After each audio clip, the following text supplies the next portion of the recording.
कोशिश करेंगे कि भैया मुंबई बर्थडे ना मनाए। बाकी अब तो वो तो कंपनी मनाती है, कंपनी के ऊपर डिपेंड है।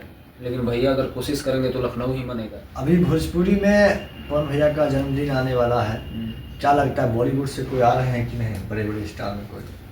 देखिए, बॉलीवुड के स्टार आए चाहे ना आए, मायने रखता है कि वो अपना जन्मदिन कहाँ मनाते हैं, उनके जो चाहने वाले हैं उनको उस दिन देख पाते हैं कि नहीं। ठीक है, इस वीडियो के माध्यम से हम कोशिश करेंगे कि भैया मुंबई बर्थडे ना मनाए। बाकी अब तो वो तो कंपनी मनाती है, कंपनी के ऊपर डिपेंड है। लेकिन भैया अगर कोशिश करेंगे तो लखनऊ ही मनेगा।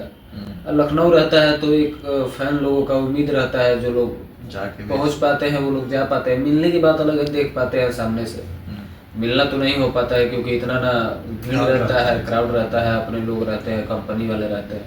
अब मुंबई सब लोग नहीं पहुंच पाते हैं, तो एक साल में एक बार एक आता है, मान लीजिए एक त्योहार आता है तो लोग सोचता है कि लखनऊ रहेगा नजदीक।